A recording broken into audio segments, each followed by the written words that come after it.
कि लश्कर भी तुम्हारा, सरदार भी तुम्हारा, तुम झूठ को सच लिख दो, अखबार भी तुम्हारा, और इस दौर के फरियादी जाएं तो जाएं कहाँ, हुकूमत भी तुम्हारी और दरबार भी तुम्हारा। जहाँ से गुजरो धुआं बिछा दो, जहाँ भी पहुँचो धमाल कर दो, और सियासत ने तुमको हक दिया है, हरी जमीनों को लाल कर दो, और सबूत भी तुम, गवाह भी तुम, दलील भी तुम, वकील भी तुम, और जिसे भी चाहो हराम कह दो, जिसे भी चाहो हलाल कर दो। किसी शायर ने लिखा है कि उसी का शहर, वही कातिल, वही मुद्दई, वही मुंसिफ, हमें यकीन था कि हमारा कसूर निकलेगा, हमें पता था कि हमारा कसूर निकलेगा। जो सच सच बोलेंगे मारे जाएंगे, जो इस पागलपन में शामिल नहीं होंगे मारे जाएंगे, और बर्दाश्त नहीं किया जाएगा कि किसी की कमीज हो उनकी कमीज से ज़्यादा सफ़ेद, और कमीज में जिनके दाग नहीं होंगे मारे जाएंगे, और धर्म की ध्वजा उठाए जो नहीं जाएंगे जुलूस में, गोलियां भून डालेंगी उन्हें, काफिर करार दिए जाएंगे। और सबसे बड़ा अपराध है इस दौर में निहत्थे और निरपराधी होना, जो अपराधी नहीं होंगे वो मारे जाएंगे। तो अगर आप प्रतापगढ़ कुंडा जाएंगे तो वहाँ पर जो है हिस्ट्री सीटर राजा भैया, जिनके ऊपर तमाम दर्जनों मुकदमे दर्ज हैं, ब्रजेश ठाकुर हैं, चिन्मयानंद हैं, कुलदीप सेंगर हैं, टैनी सिंह हैं, सोनू सिंह हैं, अशोक चंदेल हैं, बादशाह सिंह हैं, किंटू सिंह हैं। तो ये तमाम जो सिंह वाले अपराधी हैं, जो मुख्यमंत्री जी के सजाती लोग हैं, इन पर बुलडोजर कब चलेगा, इन पर कब जो है कार्रवाई होगी। नमस्कार दोस्तों, मैं सुमित यादव, आप देख रहे हैं न्यूज़ सर्कल। और रामपुर की जो घटना है आप सभी लोग जानते हैं। कुछ समय पहले एक हेट स्पीच के मामले में आज़म खान की विधायकी वहां से जाती है, उसके बाद वहां उपचुनाव होते हैं, भारतीय जनता पार्टी का विधायक चुना जाता है, और अब स्पेशल कोर्ट से उसी मामले में आज़म खान बरी कर दिए जाते हैं। अब लोग तमाम तरीके की बातें अब हो रही हैं कि साजिशन, ये पूरी साजिश थी आज़म खान की विधायकी लेने की, पूरी साजिश थी रामपुर को आज़म खान से निकालने की। वहाँ पे जिस तरीके से उपचुनाव में, और तस्वीरें हम लोगों ने देखी थी कि मुसलमान को, मुस्लिम को वहाँ पे वोट डालने तक नहीं दिया गया, मात्र 33% वोटिंग उपचुनाव में रामपुर की गई थी। तो अब क्या इसी पे हम लोग आगे चर्चा करेंगे कि किस तरीके से ये पूरा खेल रचा गया, आज़म खान साहब की विधायकी गई, और अब उसी मामले में, उसी हेट स्पीच वाले मामले में उनको बरी कर दिया गया है। इस पर बातचीत करने के लिए मेरे साथ इमरान मौजूद हैं, हमारे साथी पत्रकार हैं। बहुत बहुत स्वागत है इमरान चैनल पर।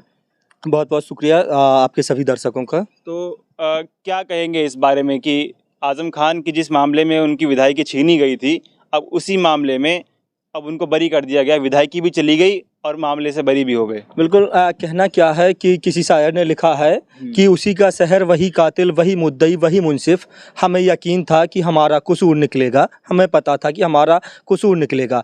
यही जो है आज़म खान साहब के साथ हो रहा है। आज़म खान जिस हेट स्पीच मामले में उनकी विधायकी गई, अब जो है कोर्ट से उनको जो है बरी कर दिया गया है।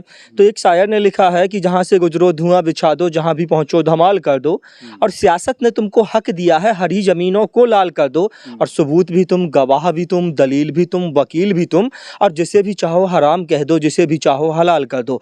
तो आज के समय जो मौजूदा जो वर्तमान राजनीति है, इससे पहले राजनीति होती थी, इससे पहले राजनीतिक दल थे, इससे पहले पार्टियां थीं, लेकिन अब की जो राजनीति, जो भाजपा जो पिछले 7 सालों में जो देश में राजनीति कर रही है, वो राजनीति कहीं ना कहीं अगर आप देखेंगे तो राजनीति व्यक्तिगत तौर पर की जा रही है। एक व्यक्ति विशेष को परेशान करने के लिए, या उसके पीछे का सरनेम या उसका उर्दू नामधारी, ये सब देखा जा रहा है।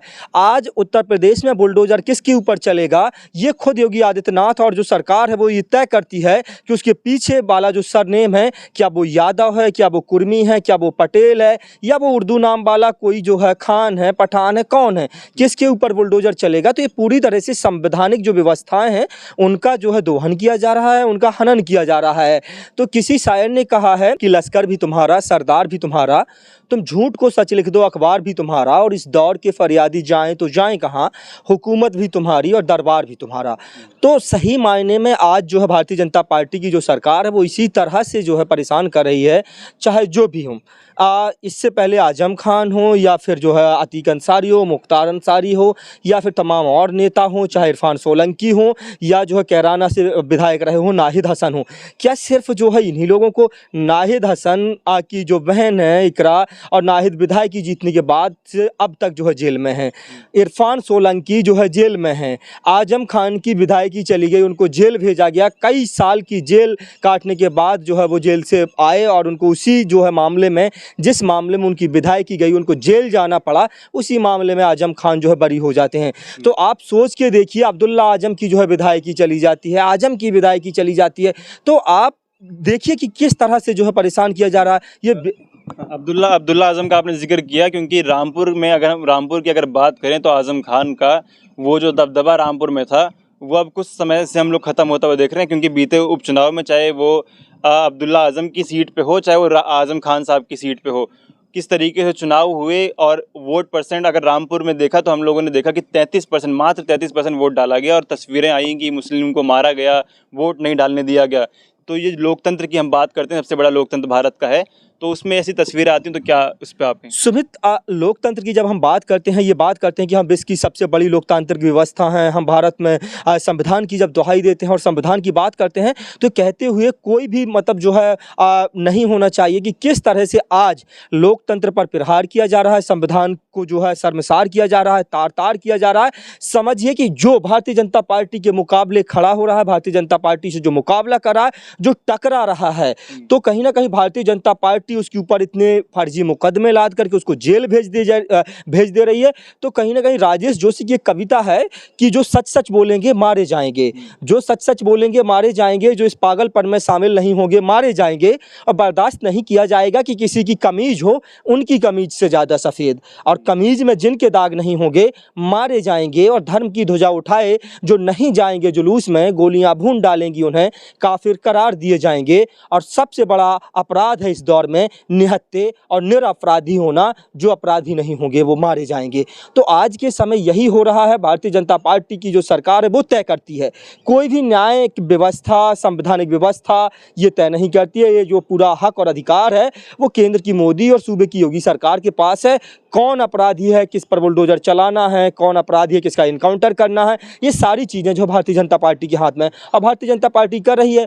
मुस्लिमों की जो सियासत है, मुस्लिमों की जो राजनीति है, उससे भारतीय जनता पार्टी को जहाँ जहाँ, क्योंकि रामपुर की अगर हम बात करें तो रामपुर, मुरादाबाद, बरेली तक जो है आजम खान एक बड़ा नाम हुआ करते थे, एक बड़ा चेहरा हुआ करते थे। समाजवादी पार्टी में अगर कद्दावर नेताओं की बात करें हम, तो एक बड़ा कद्दावर नाम, एक बड़ा कद्दावर चेहरा जो पूरे रामपुर में एक अपनी खुद की मतलब एक रसूख जो है रखता था। लेकिन आज कहीं ना कहीं आजम खान जिस तरह से मंचों से कहते हैं कि खुदकुशी इस्लाम में हराम है, नहीं तो मैं खुदकुशी कर लेता, इतना परेशान कर दिया गया है, इतना तोड़ दिया गया है।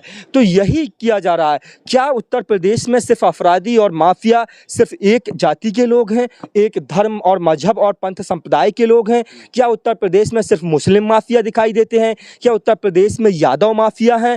जातियों से डिसाइड किया जा रहा है। जब हम बात करते हैं तो समाजवादी पार्टी में आजम खान साहब मुसलमानों के एक बहुत बड़े नेता हैं, और आजम खान साहब को इस तरीके से तोड़ देना, इस तरीके से गिरा देना, क्योंकि उनकी अब विधायक भी नहीं रहे, ना वो विधायक रहे, ना उनके बेटे विधायक रहे, तो इससे समाजवादी पार्टी का जो वोट बैंक है, जिसको जो यादव मुसलमान जो कोर वोटर माना था समाजवादी पार्टी का, जिसको MY समीकरण हम लोग कहते हैं, उस पर क्या असर पड़ेगा? बिल्कुल असर तो देखिए, अब कहीं ना कहीं जो मुस्लिम हैं, मुस्लिमों को चिंता सताने लगी है कि उनका कोई रहबर नहीं है, उनका कोई रहनुमा नहीं है, उनको कौन बचाएगा अगर उन पर जुल्म होगा। जब आजम खान जैसे बड़े नेता पर, जो उस समय के कद्दावर नेता थे, उप मुख्यमंत्री जो है कहे जाते थे, सरकार में तूती बोलती थी जिस आजम खान की, अगर उसको इतना परेशान कर दिया जाएगा, पुलिस उसको इतना टॉर्चर करेगी, उसकी विधायकी चली जाएगी, उसके लड़के की विधायकी चली जाएगी, आजम खान जैसे बड़े नेताओं को नहीं बख्शा जाएगा, इरफान सोलंकी जैसे नेताओं को नहीं बख्शा जाएगा, कैराना से नाहिद हसन जैसे जो परिवार का जो है खानदानी मतलब जो है ताल्लुकात राजनीति से रहा है, जब ऐसे लोग जो मुस्लिमों के बड़े चेहरा हैं, मुस्लिमों की पॉलिटिक्स जो करते हैं, अगर उन लोगों को इतना परेशान कर दिया जाएगा, तो आम आदमी, आम मुसलमान अपने आप को कैसे सुरक्षित कर जो है महसूस करेगा कि वो सुरक्षित है? जब आप बताइए कि पुलिस सुरक्षा के घेरे में, पुलिस अभिरक्षा में, और जो है अतीक अंसारी की हत्या कर दी जाती है, अतीक अंसारी को जो है आकर के गोली मार दी जाती है, तो एक आम मुसलमान कैसे कैसे सुरक्षित महसूस करेगा। तो इस वजह से जो मुसलमानों का जो वोट बैंक है, जो मुसलमानों के वोट बैंक में बिखरा हुआ मुसलमान कहीं ना कहीं अपना रहनुमा तलाश रहा है। मुसलमानों को लग रहा है कि कौन जो है उनके मुद्दों को उठाएगा, क्योंकि अखिलेश यादव लगातार मुसलमानों की बात करते हैं, मुसलमानों के वोट की बात करते हैं। मुसलमानों ने 2022 के विधानसभा चुनाव में बढ़ चढ़कर इसके समाजवादी पार्टी को वोट किया, लेकिन उसके बाद मुसलमानों को क्या मिला? निराशा। उसके बाद चाहे आजम खान की विधायकी जाना हो, चाहे उसके बाद अब्दुल्ला आजम की विधायकी जाना हो, अतीक अंसारी का पुलिस अभिरक्षा में जो है मारा जाना हो, या फिर उसके बाद इरफान सोलंकी का जेल जाना हो, या नाहिद हसन का जेल जाना हो, अखिलेश यादव कितने मंचों पर जो है उनकी आवाज़ बुलंद करते नजर आए हैं। तो सबसे बड़ी दिक्कत यही है कि अब मुसलमान जो है वो परेशान हो गया है। मुसलमान खुद जो है टकटकी लगाए देख रहा है कि कौन उनकी लड़ाई लड़ेगा, कौन नेता है। नेताओं को वो तलाश रहा है, जिस पर विश्वास करता है वो उसको धोखा दे देता है। तो मुसलमानों की जो पॉलिटिक्स है उसको खत्म किया जा रहा है। उत्तर प्रदेश में आप देखिए, जो बड़ी पॉलिटिक्स थी, जो बड़ी लॉबी थी मुसलमानों की, उसको कहीं ना कहीं भारतीय जनता पार्टी उसको खत्म कर रही है और विपक्षी दल जो है तमाशा देख रहे हैं। ठीक। तो आजम खान साहब की विधायकी जाना, जैसा कि इमरान ने कहा कि जितने भी बड़े नेता मुसलमानों के थे, चाहे वो समाजवादी पार्टी में हो, चाहे बहुजन समाज पार्टी में हो, उनको एक तरफ से टारगेट करना शुरू किया गया। चाहे आजम खान हो, चाहे नाहिद हसन हो, चाहे इरफान सोलंकी हो, मुख्तार अंसारी हो, अफजाल अंसारी हो, या अतीक अहमद हो, सभी को टारगेट किया गया, नाम देख के टारगेट किया गया। और जिस तरीके से अभी हम लोग आजम खान साहब की बात कर रहे हैं कि साजिशन किस तरीके से उनकी विधायकी ली गई, उन पर मुकदमा वो लगा के और 3 साल की सज़ा सुनाई गई, और अब स्पेशल कोर्ट ने उनको बरी कर दिया। तो इस पर आप लोगों की क्या राय है, कमेंट बॉक्स में जरूर बताइएगा। एक अंत में मैं जो है एक लिस्ट मतलब जो है आपके दर्शकों को दिखा देना चाहता हूँ। हमेशा माफियाओं की जब बात होती है तो उत्तर प्रदेश के मुख्यमंत्री जो है दहाड़ करके सदन में बोलते हैं कि हमने जो है अपराधियों की अपराध मुक्त उत्तर प्रदेश बना दिया है, अपराधियों की जो है कमर तोड़ दी है। तो मैं आपके चैनल के माध्यम से एक अपराधियों की जो लिस्ट है उसको जो है दिखा देना चाहता हूं कि वो लिस्ट क्या जो है इस देश में या इस प्रदेश में सिर्फ यादव और मुस्लिम माफिया हैं, क्या अतीक अंसारी और मुख्तार अंसारी जो माफिया हैं? एक बहुत बड़ी जो लॉबी है जिसमें सिंह लगा हुआ है, वो सिंह माफियाओं पर आखिरकार कब जो है बुलडोजर चलेगा, ये मैं मतलब जो है सरकार से पूछना चाहता हूँ। अगर सरकार वाकई बेहतर काम करे, योगी आदित्यनाथ से कहते हैं कि हमारी सरकार जो है बिना भेदभाव के काम करती है, सबका साथ सबका विकास और सबका विश्वास का नारा देकर के हम सत्ता में आए हैं, तो योगी आदित्यनाथ ये बताएं कि पहले तो 10 टॉप 10 अपराधियों की जो है सूची जारी करें। 10 टॉप 10 अपराधियों की सूची जारी करने के बाद एक समान जो है कार्रवाई उन पर करिए।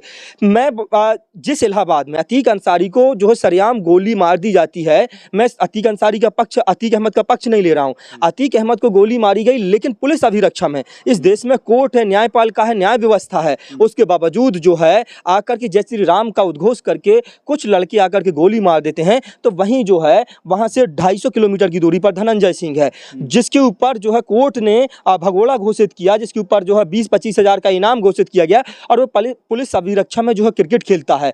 वहीं जो है राजा भैया है, थोड़ी दूर अगर आप प्रतापगढ़ कुंडा जाएंगे तो वहां पर जो है हिस्ट्री सीटर राजा भैया, जिनके ऊपर तमाम दर्जनों मुकदमे दर्ज हैं। ब्रजेश ठाकुर हैं, चिन्मयानंद हैं, कुलदीप सेंगर हैं, टैनी सिंह है, सोनू सिंह है, अशोक चंदेल हैं, बादशाह सिंह हैं, किंटू सिंह हैं।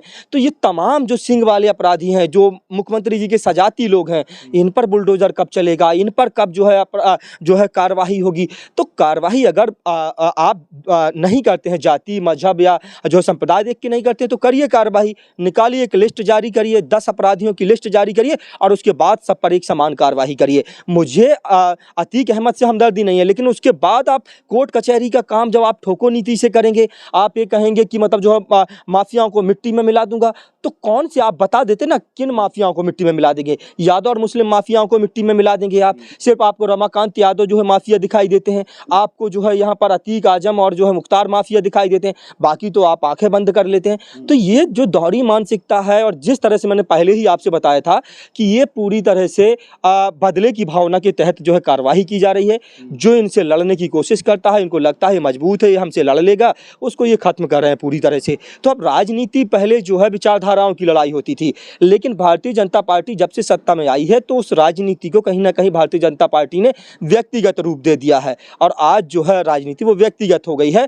अब जो लोग ये कहते हैं भारतीय जनता पार्टी बहुत बड़ी पार्टी है, तो वो लोग ये समझ लें कितने राज्यों में भारतीय जनता पार्टी है, कितने राज्यों में एनडीए की सरकार है, गठबंधन की सरकार है, लेकिन इसके बावजूद लगातार आप चाहे हिमाचल के नतीजे देख लीजिए, चाहे कर्नाटक के नतीजे देख लीजिए, मध्य प्रदेश में सरकार जो है कांग्रेस बनाती है लेकिन जनादेश का अपमान करके फिर जो है भाजपा सरकार बना लेती है। छत्तीसगढ़ में जो है कांग्रेस की सरकार है, आपकी राजस्थान में कांग्रेस की सरकार है, तमाम ऐसे राज्य हैं। तो ये कोई कहे कि भारतीय जनता पार्टी बहुत बड़ी पार्टी है, विश्व की सबसे बड़ी पार्टी है, ये कहना भी मेरे हिसाब से जो है बेईमानी है। ठीक, तो ये बहुत बड़े सवाल हैं जो कि बार बार ये कहा जाता है कि सभी माफियाओं को मिट्टी में मिला दिया जाएगा, उत्तर प्रदेश गुंडा मुक्त हो गया, अपराध मुक्त हो गया, माफिया या तो जेल में है या तो उत्तर प्रदेश से बाहर हैं। तो जो नाम लिए जाते हैं वो नाम कौन है? राजा भैया, धनंजय सिंह, ब्रजेश सिंह, चिन्मयानंद, ये कौन है? और अभी जो हाल ही में विवाद चल रहा है ब्रिजभूषण शरण सिंह पर पॉस्को एक्ट लगाया गया, तो कहाँ है अभी? क्योंकि हाल ही में 4 साल की सज़ा अफजाल अंसारी को भी सुनाई गई, उनकी भी सांसदी गई, गाजीपुर से सांसद थे। तो जो तमाम सांसद भारतीय जनता पार्टी के हैं ब्रिजभूषण शरण सिंह समेत, तो उन पर कार्रवाई कब होगी, उनकी सांसदी कब जाएगी, कब उनकी जो है सदस्यता ली जाएगी? ये कई बहुत बड़े सवाल हैं। आप लोगों की क्या राय है कमेंट बॉक्स में जरूर बताइएगा। फिलहाल के लिए वीडियो में ख़त्म कर रहा हूँ। आप लोगों से मुलाकात अगली वीडियो में होगी। जुड़े रहे हमारे साथ, तब तक के नमस्कार।